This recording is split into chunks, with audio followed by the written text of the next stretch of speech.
Muito longe estamos de lá ainda, mas já estamos a caminho e penso que aqui todos já estamos a caminho e é para mim uma alegria a oportunidade de estar aqui com vocês, na simples condição de um irmão, de um aprendiz, que vem compartilhar o pouco que tem podido aprender, mas o tanto, ou aquilo que já tanto nos tem ajudado na caminhada com Jesus.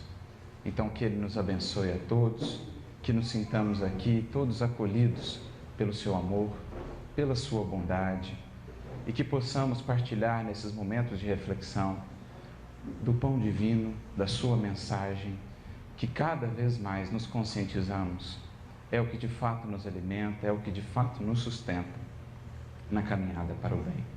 Então que Ele nos abençoe a todos, como a todos os tarefeiros da casa, nos dois planos da vida, que venham muitos anos de trabalho, que o trabalho possa crescer e florescer cada vez mais, na medida do empenho e da dedicação de cada um de vocês. É para a gente uma verdadeira alegria estar aqui partilhando desse ágape com todos vocês. O tema que nos foi proposto, poderíamos dizer, é o espírito do cristianismo. São mesmo os dois pilares fundamentais que foram nada menos ou nada mais do que resgatados pelo Espiritismo na sua proposta de revivecer a mensagem de Jesus. E para conduzir ou iniciar as nossas reflexões nesta noite, nós gostaríamos de convidar a todos a fazermos uma viagem àqueles tempos, permitindo-nos deixar momentaneamente o corpo, deixar momentaneamente para trás tudo aquilo que nos prende à rotina, ao dia a dia, às aflições do mundo e da vida, e voltarmos àqueles tempos em que o amor se encarnou e caminhou entre nós. E ouvirmos nesses momentos turbulentos, nesses momentos de dificuldade, essa mensagem do amor imortal. Nas palavras de Jesus, grafadas no Evangelho de Mateus, talvez alguns dos versículos mais conhecidos e mais consoladores de todo o Evangelho, que nós precisamos como nunca resgatar, e mais do que isso, sentir. Quando Jesus nos diz, e suas palavras ecoam para os séculos afora, como o mais belo cântico já ouvido pela humanidade: vinde a mim, todos vós que estáis cansados e sobrecarregados, e eu vos darei descanso.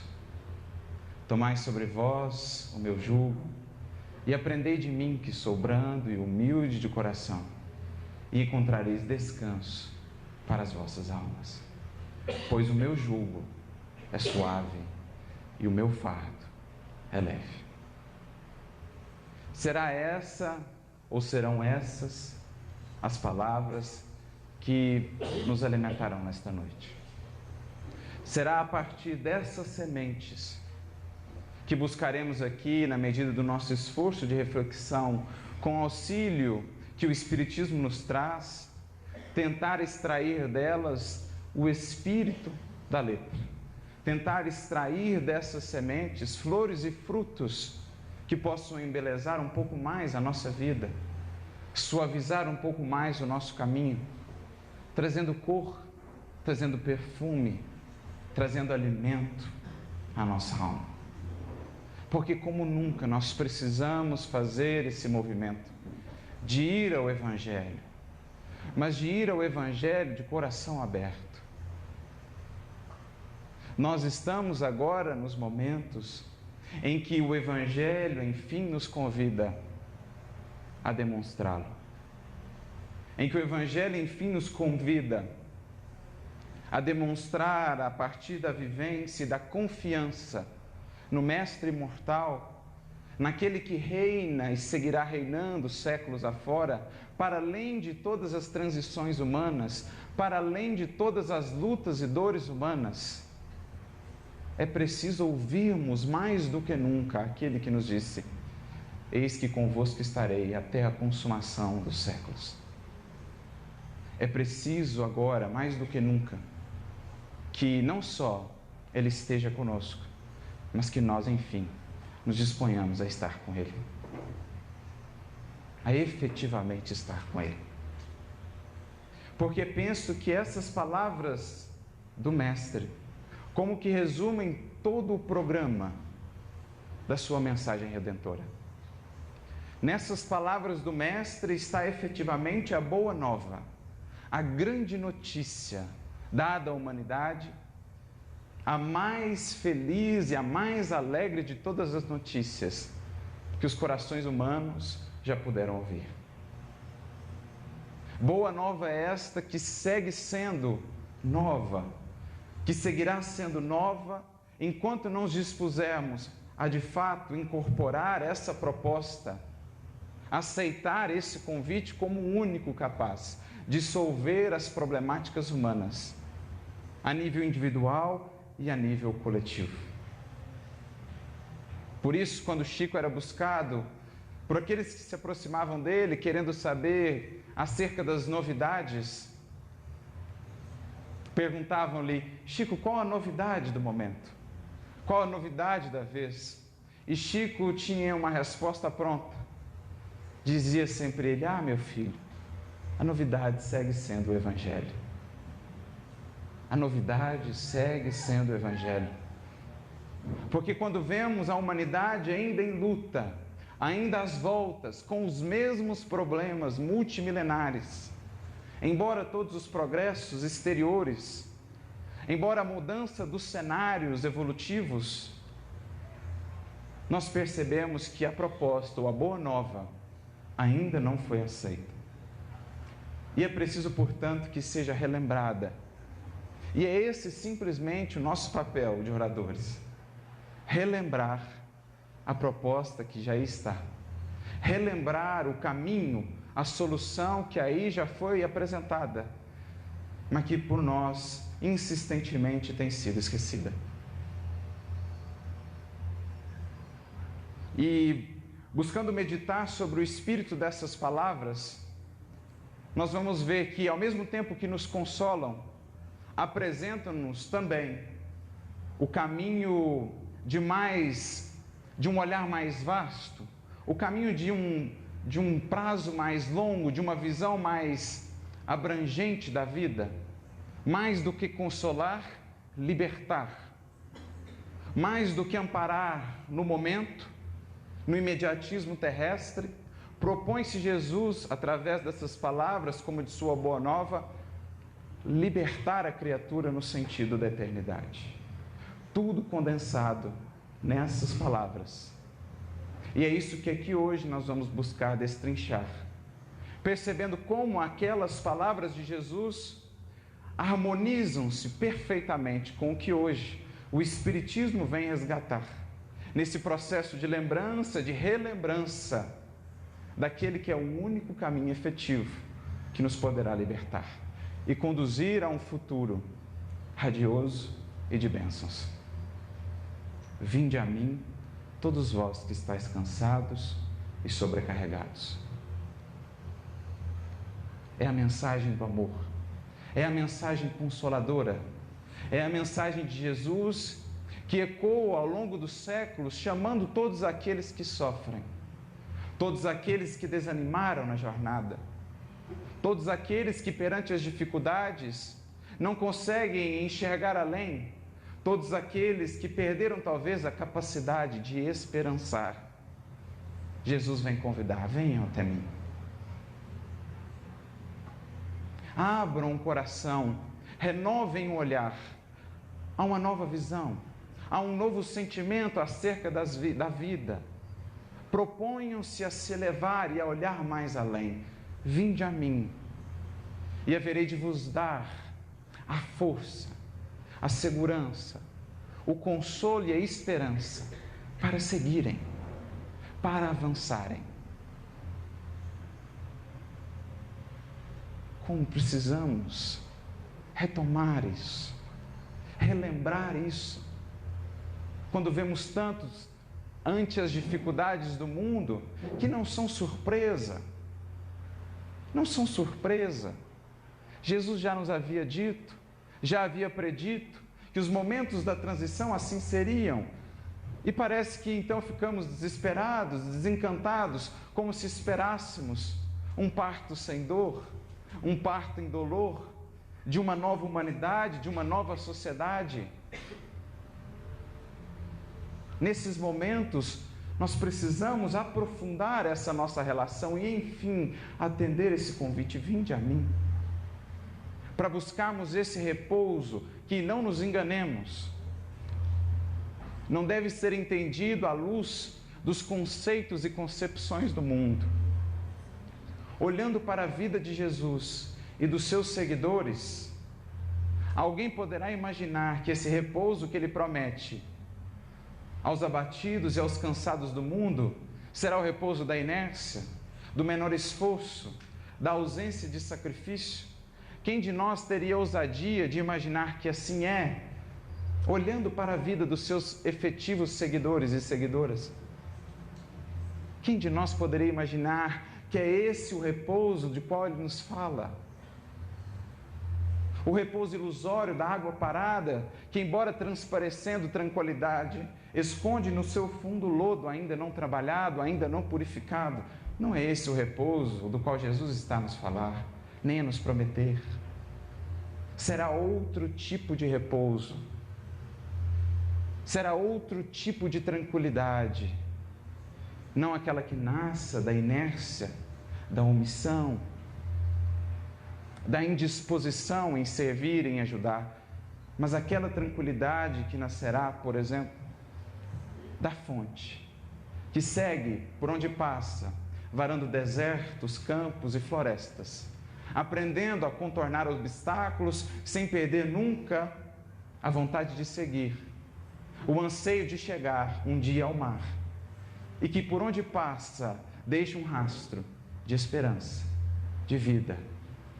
Consegue renovar, consegue acalentar, consegue iluminar os rostos e os corações. O repouso do qual ele nos fala deve ser entendido não na perspectiva do corpo, mas sobretudo da alma que, encontrando o propósito da vida, que é sempre o de servir, o de amparar, encontrou-se agora mais próxima e mais unida ao Criador, à fonte da vida, a única base segura sobre a qual poderemos construir uma felicidade e uma paz duradouras. É, portanto, aquele equilíbrio, é, portanto, aquela tranquilidade que nasce não da fraqueza, não da indolência, não da indisciplina, mas que nasce da alma que, no esforço por edificar-se a si mesma, por se construir no bem, por atender ao chamado da consciência, encontra por dentro aquela região de paz divina, apesar das circunstâncias exteriores muitas vezes serem as mais adversas. É, portanto, não um repouso, indolência do corpo, mas sim o repouso da alma, que se harmonizou consigo mesma, porque se harmonizou com Deus, com o Criador. E não nos enganemos, inquietos, aflitos e angustiados estaremos enquanto não nos dispusermos a buscar este repouso, a buscar esta segurança. Como já dizia Santo Agostinho no seu livro Confissões, que narra essa sua jornada em busca desse repouso: inquieto está o nosso coração, enquanto não repousar em ti. Referia-se ele a Deus. Inquieto estará o coração humano, enquanto não repousar em Deus. Enquanto não fincar bases sólidas nos valores do Espírito, nos valores imperecíveis. É a esse repouso, é a esse consolo, é a essa confiança que Jesus nos convida. Portanto, que ninguém se engane ao aceitar o convite de Jesus, que ninguém se iluda aguardando menor esforço, aguardando isenção de luta, aguardando ausência de sacrifícios. Ora, não é esse o cristianismo que os mártires nos mostraram. Não é esse o cristianismo que um Chico nos mostrou, que um Eurípides nos mostrou. É preciso entender e aprender a encontrar e a buscar essa paz para além das circunstâncias, porque essa é a força do cristão. Aquele que, em meio à maior das tormentas, consegue conservar a serenidade, consegue conservar a confiança, para que seja então um instrumento do alto para pacificar. Porque em tempos turbulentos somos chamados, acima de tudo, a pacificar. A sermos aqueles que, onde outros não têm conseguido fazê-lo, pelo nosso esforço e sacrifício secundado pelo amparo de Jesus, consigamos nós fazer diferente. Onde outros não conseguiram amar, que sejamos nós aqueles a iniciar o reino do amor. Onde outros não conseguiram perdoar e compreender, sejamos nós aqueles a tomar a dianteira e a fazer diferente. Onde outros não conseguiram perseverar, sejamos nós aqueles a continuar para além de todas as dificuldades. É a esse repouso que somos chamados. Um repouso, paradoxalmente, de luta crescente, mas de coração cada vez mais incandescente, no fogo acolhedor e iluminador do amor. Porque disse-nos e alertou-nos Jesus, no sermão profético em Mateus 24, que nos momentos da transição, por muito abundar a iniquidade, a caridade de muitos haveria de esfriar. E, sobretudo, nós somos convidados hoje a não deixar apagar a chama. Não deixe apagar a chama. Não deixe de alimentar a chama. É preciso amar, é preciso servir, é preciso educar, é preciso perdoar. Esse é o repouso do qual fala Jesus. Da alma em meio à tempestade, guiada pela bússola no seu mundo interior. A alma que sabe que para além de toda dor, para além de toda cruz, há sempre uma ressurreição. A alma que já entendeu que todo inverno chega como porta à primavera, e que é depois dos invernos mais dolorosos da vida, dos momentos mais difíceis da jornada, que veremos sempre de frutificar e florescer com mais abundância, individualmente e coletivamente. Porque todas as crises humanas até hoje já foram superadas. As que temos hoje serão também superadas. Todas as crises que você já passou, você já superou e aqui está. E as que está passando agora, boa notícia, um dia também irá superar. E sairá dela, se com paciência e perseverança, mais forte, mais feliz, mais maduro, mais afinado para ser nas mãos de Jesus um instrumento por meio do qual ele poderá tocar ao mundo o divino cântico da Boa Nova. Esse é o vinde a mim. É esse tipo de repouso que estamos a buscar, mas é preciso perceber que Jesus condiciona esse repouso a duas condições. Dirá ele: tomai sobre vós o meu jugo e aprendei de mim, e então encontrareis descanso para a vossa alma. Ou seja, ele cria aí uma condicionante para que alcancemos esse estado que é de espírito,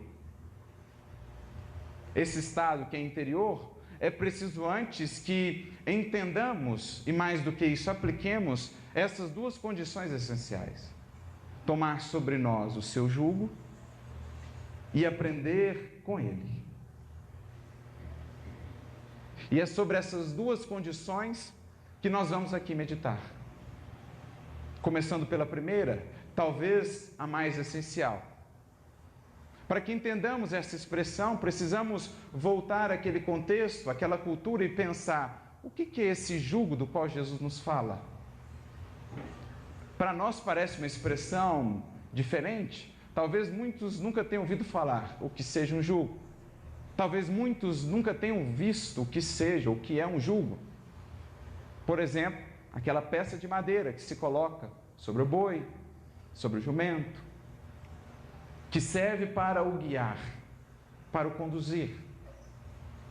Mas naquele contexto, essa expressão tinha um significado muito particular e estava associada com os mestres, com os rabinos de então. Aqueles que tinham a tarefa naquela sociedade de educar os seus irmãos, de meditar acerca das leis divinas e traduzi-las aos demais para que as pudessem aplicar na sua vida. Era esse o papel de um mestre de então, de um doutor da lei. Existiam, claro, aqueles que bem cumpriam essa tarefa, como existiam aqueles que não. Mas essencialmente era essa a ideia. Eram educadores da alma, educadores do espírito. Estudavam por longos anos a fim de que pudessem então receber a autorização do Sinédrio para formar o colégio dos seus discípulos. Cada rabino tinha o conjunto de seus seguidores.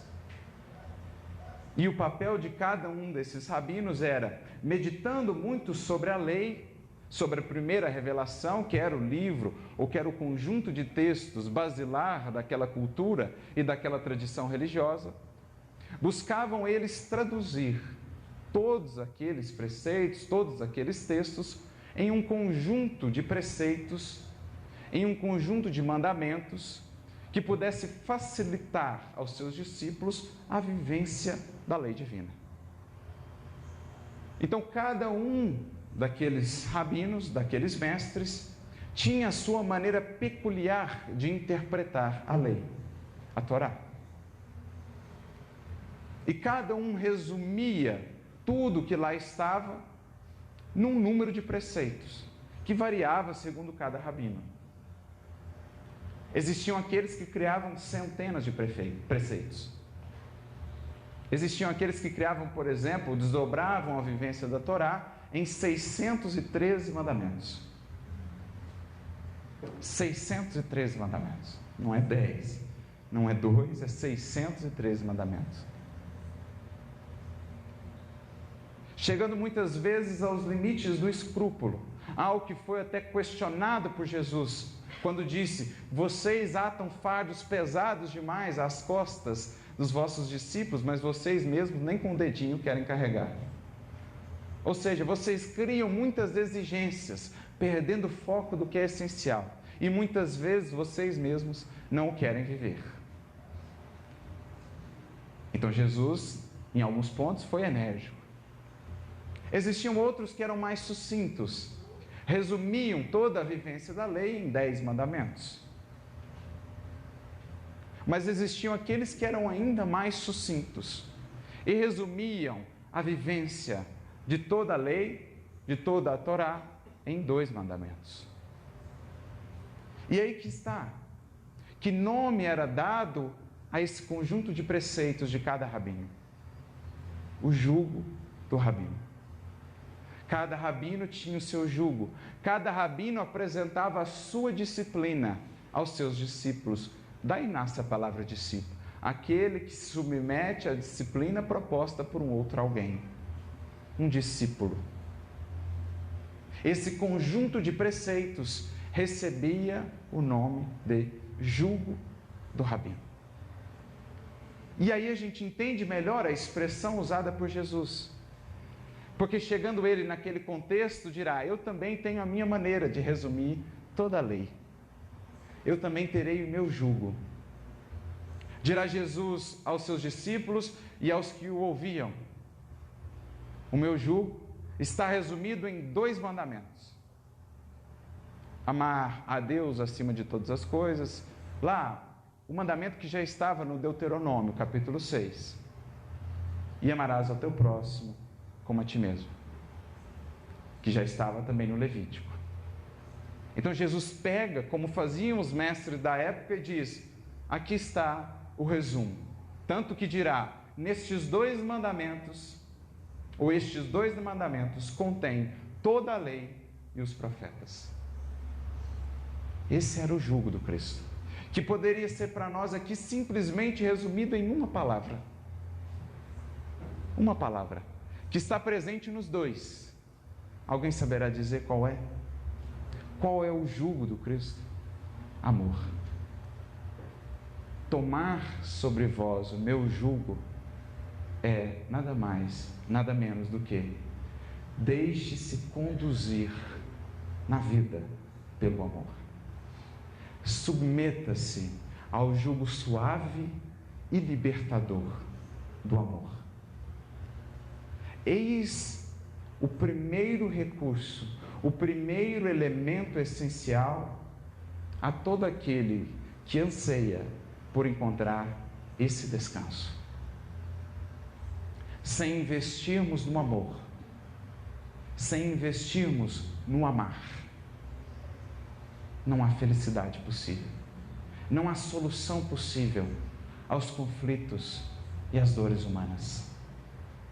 Não há felicidade, irmãos, longe do amor. Mas não é qualquer amor. É um amor que Ele nos mostrou, que passou a ser dali por diante o eterno referencial. E é esse amor que somos convidados a buscar e a desenvolver, se quisermos de fato encontrar, sentir em nós essa paz, apesar de tudo. Apesar de tudo. É a esse amor que renuncia, é a esse amor que compreende, é a esse amor que perdoa, é esse amor que ampara, é esse amor que não exige nada, é a esse amor que Jesus nos convida. E como nós precisamos desse amor hoje. Em tempos em que se assoma a divisão, a polarização, a agressividade nos corações, não há outro caminho, meus irmãos, a não ser o amor. Mas é preciso que façamos esse esforço com Cristo, e Ele haverá de nos secundar, para ir além desse amor que simplesmente deseja, desse amor que espera receber. É preciso realmente aprender a amar. Daquele amor que Pedro, que todos os discípulos, aos poucos, foram aprendendo a cultivar. O amor que consegue enxergar sempre no outro a sua humanidade. E mais do que isso, a sua divindade, a sua essência divina.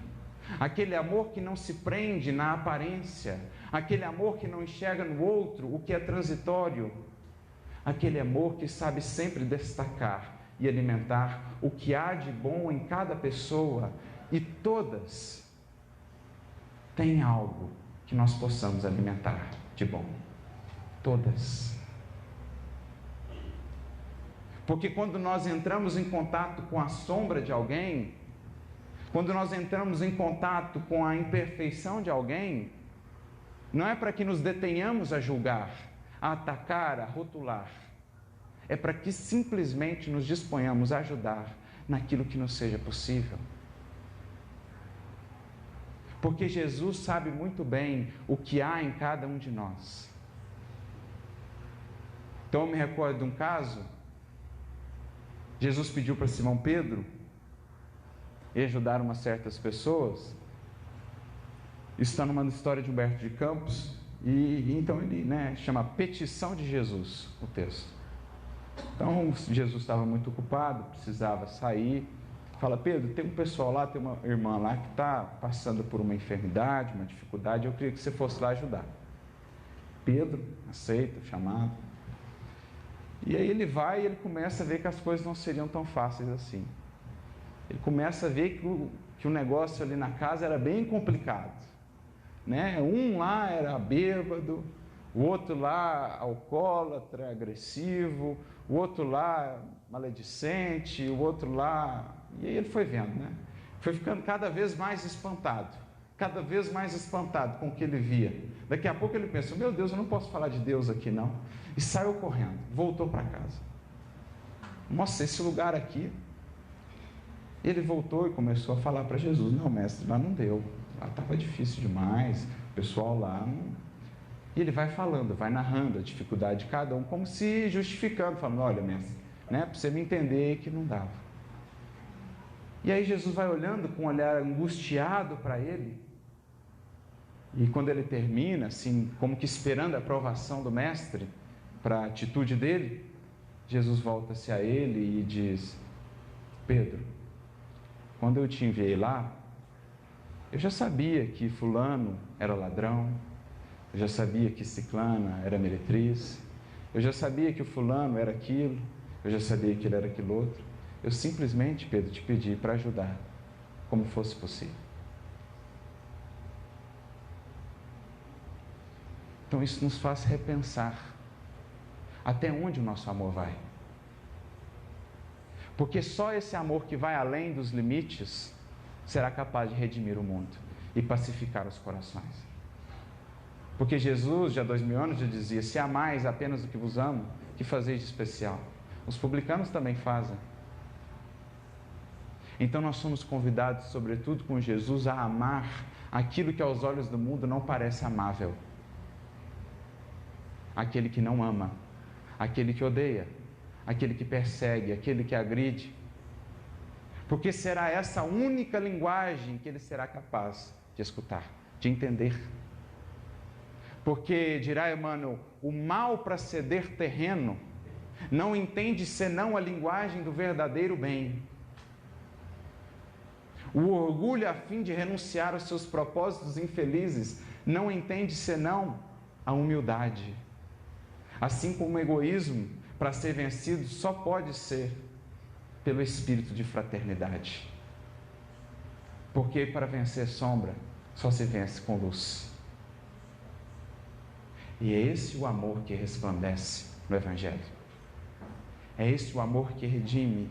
É esse o amor que aos poucos liberta o nosso coração das ilusões e das paixões. É esse amor que, quando descoberto, se faz um tesouro tão grande em nossa alma, que naturalmente nos leva a nos despojarmos de muitas das necessidades fictícias e ilusórias que o mundo cria para nós. Porque muitas das nossas dores, muitas das nossas inquietações que consomem essa nossa tranquilidade ou esse nosso descanso da alma, nascem ainda dessas ilusões fictícias. Quando tentamos preencher o espaço que no nosso coração deveria ser do amor, com as ilusões do mundo, da posse, do reconhecimento, da fama, não pode satisfazer. Dirão os Espíritos, a Kardec, em O Livro dos Espíritos, questão 926, a sociedade humana, criando novas necessidades, não cria com isso também novas aflições?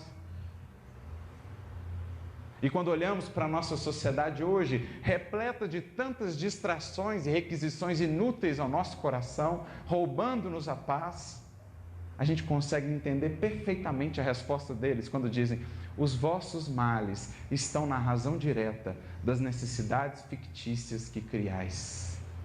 Por que nós criamos? Porque a gente quer que preencher o vazio que deveria estar preenchido de amor. Porque quem encontrou o amor, não o que recebe, mas o que dá, encontrou o tesouro da vida. Como dirá o Espírito Protetor, no capítulo 8, item 11 do Evangelho segundo o Espiritismo: se tendes amor, possuís o que há de mais desejável na terra. Possuís a preciosíssima pérola, que nenhuma circunstância, que nenhuma pessoa vos poderá tomar. A preciosa pérola, sabe aquela narrada na parábola de Jesus, quando compara o reino àquele mercador de pérolas, que vivia no mundo a buscar pérolas, mas em determinado momento encontrou ele uma pérola tão preciosa, que ele falou: diante dessa, tudo mais é pobreza, tudo mais é miséria, tudo mais é bem pequenino diante da grandeza e da riqueza dessa pérola. Por isso foi ele, vendeu tudo para comprar aquela pérola. O que está aí simbolizado senão A postura da alma que, em descobrindo o amor, passa a colocar tudo mais que tem na vida a serviço desse amor, a serviço da conquista e do desenvolvimento desse amor. O que está aí representado, senão o que aconteceu com Francisco de Assis, que naquela pobreza encontrou tamanha riqueza, porque quando se liberta da necessidade, das ilusões do mundo, ou quando se aprende a possuir sem ser possuído, encontra-se uma riqueza tão grande que naturalmente somos levados ao despojamento. Tornamos-nos ricos por precisarmos cada vez de menos coisas. Por isso conta-se que Sócrates passeava por Atenas olhando as feiras e os cambistas perguntavam a ele: deseja comprar? E ele dizia apenas: não, estou apenas vendo o quanto de coisas existem que eu não preciso para ser feliz.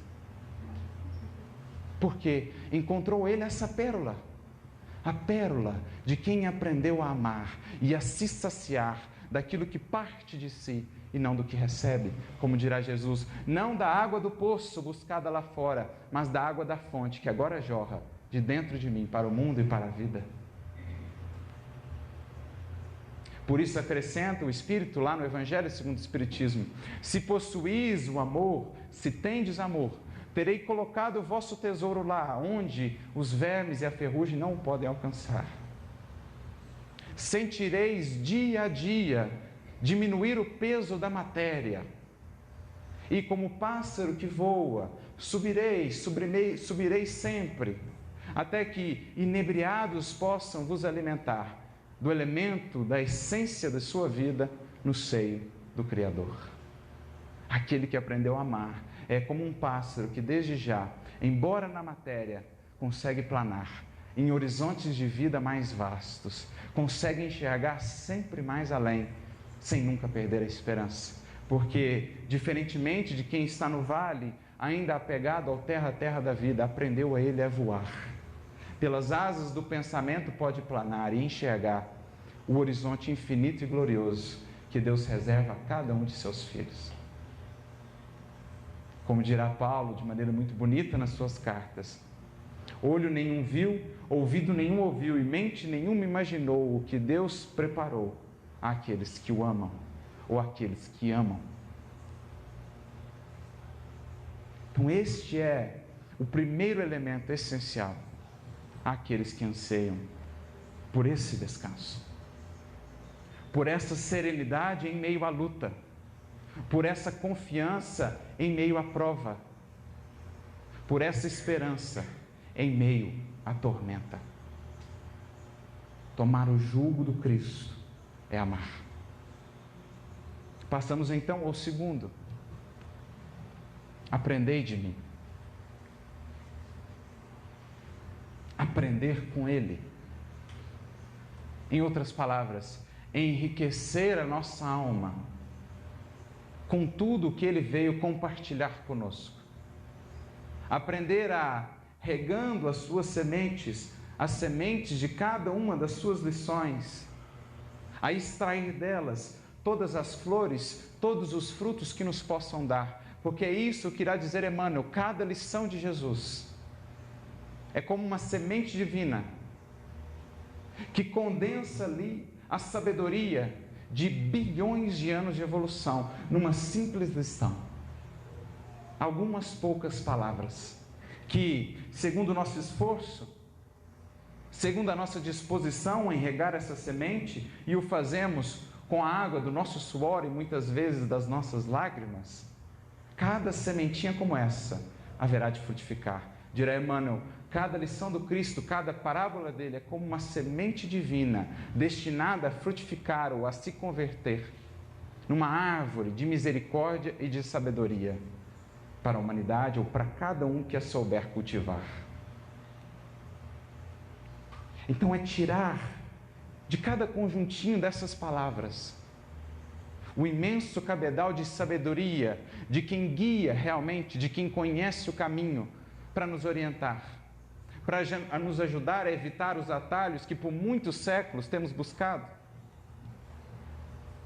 os atalhos que têm nos feito acreditar que é possível contornar a lei divina e ainda assim ser feliz, vem Jesus nos convidar a voltar ao caminho da retidão, ao caminho da sabedoria real, conduzindo a nossa vida agora segundo a orientação do alto. Porque essa é a proposta do Evangelho e essa é a proposta também do Espiritismo. É evoluirmos agora de maneira consciente, é minorarmos a necessidade da dor, de bater tanta cabeça no nosso processo de evolução. Se temos aí a orientação de quem sabe como caminhar, é para que a gente possa avançar sem tantas curvas.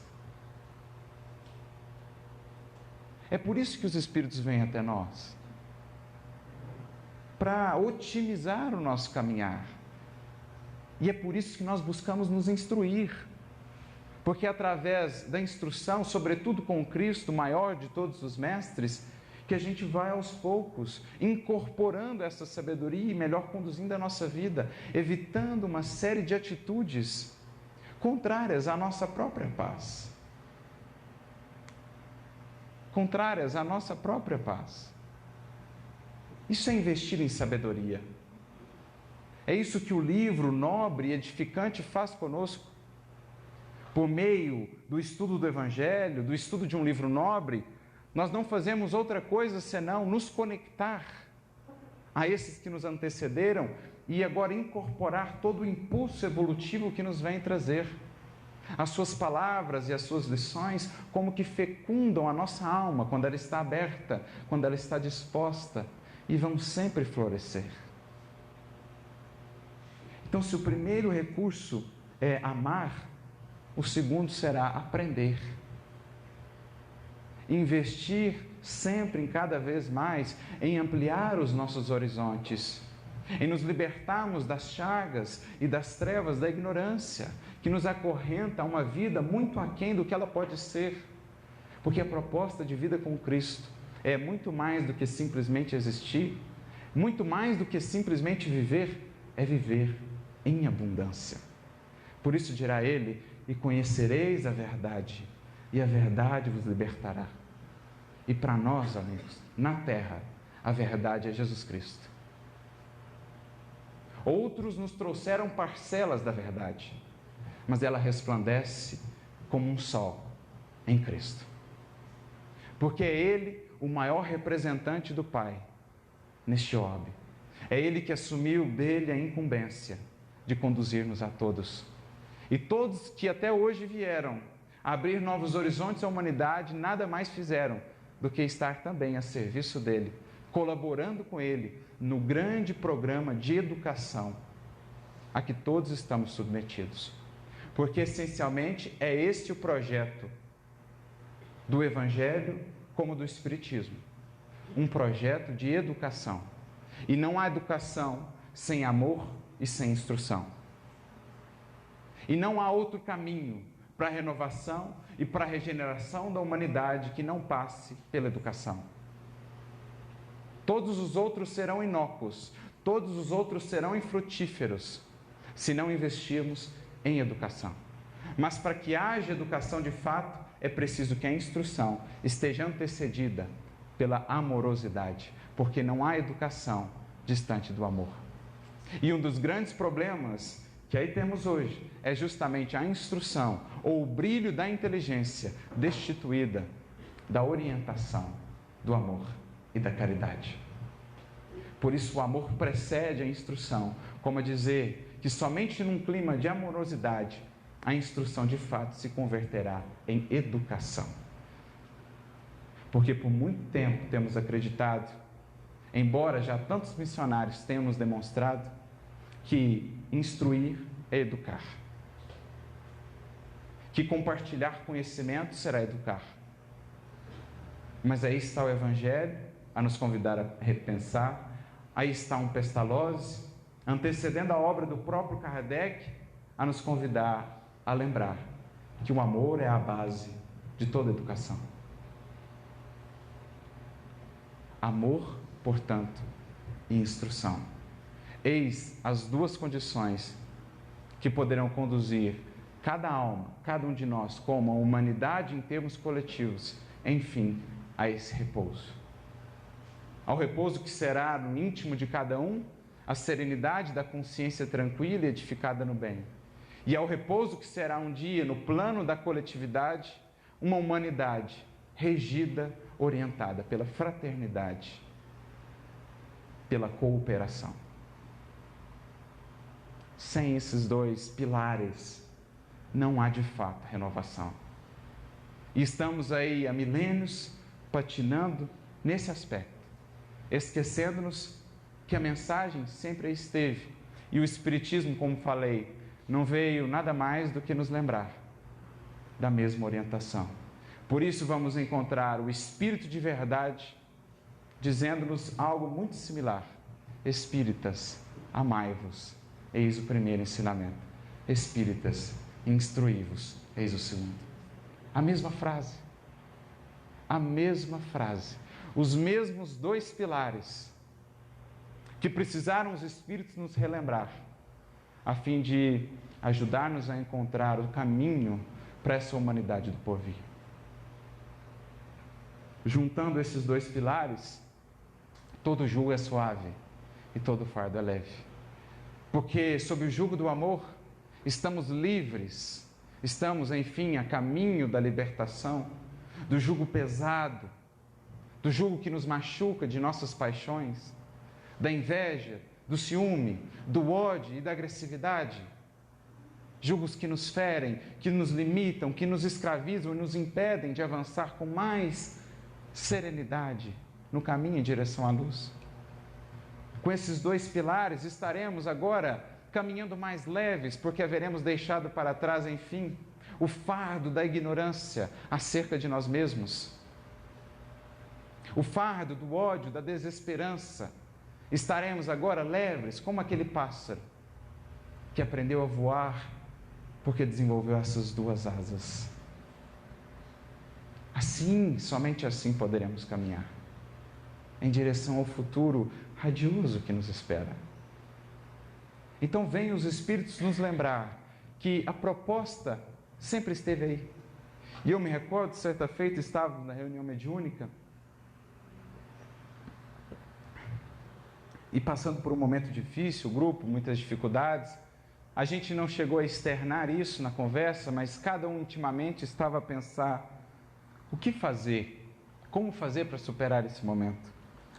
E então o benfeitor, ao final da reunião, captando a nossa reflexão, veio dizer: vocês estão aí a perguntar o que fazer, mas eu vos digo em verdade que desde há 2000 anos você já tem a orientação sobre o que fazer. A pergunta adequada talvez não seja essa. A pergunta talvez mais adequada para cada um de nós será: o quanto disso eu tenho feito? O quanto disso eu tenho feito? Porque o caminho todos nós já sabemos. Como diz André Luiz, qualquer um que tenha uma semana de cristianismo ou de espiritismo já sabe de sobra o que fazer. Então é uma pergunta agora que, embora projete sobre nós maior responsabilidade, traz também maior autonomia, porque agora eu percebo que está nas minhas mãos a chave da minha libertação. O que fazer eu já sei. Agora a pergunta é: o quanto disso eu tenho feito? Em outras palavras, o quanto eu tenho investido mais na minha vida em amor? O quanto eu tenho amado mais? O quanto eu tenho compreendido mais? O quanto eu tenho enxergado mais no outro, apesar do que ele faça, um ser humano, um irmão a caminho como eu?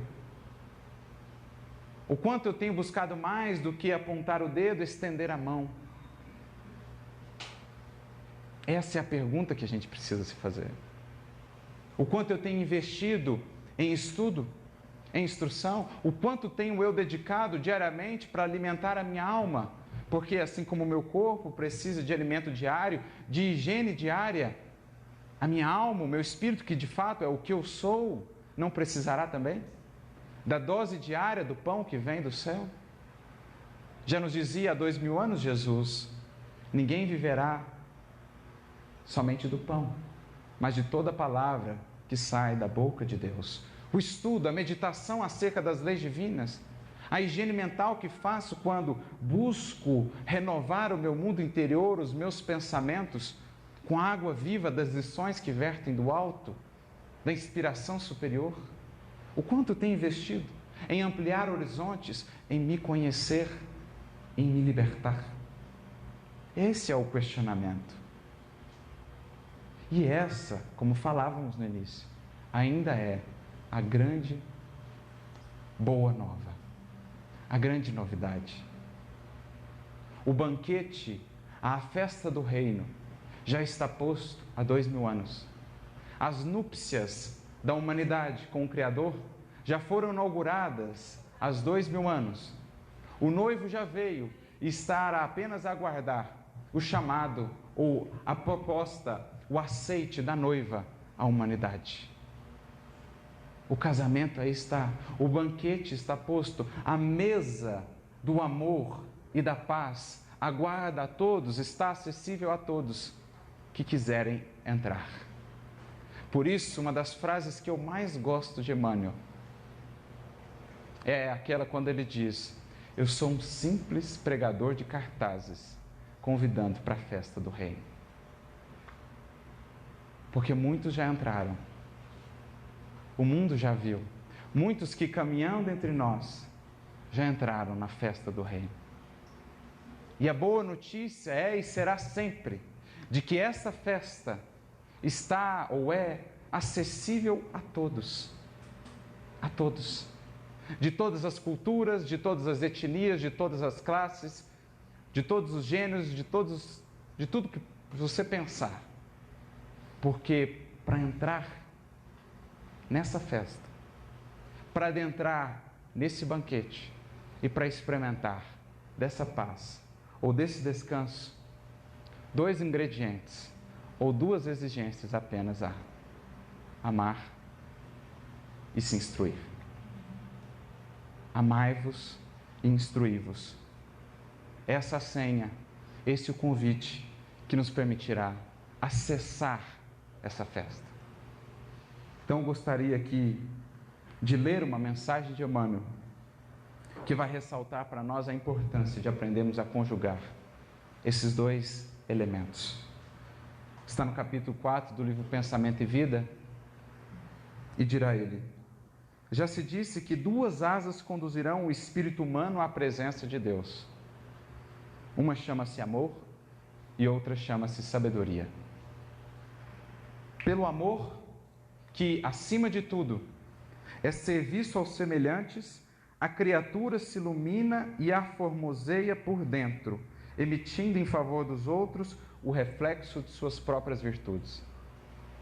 Então o amor é o embelezar-se de dentro para fora.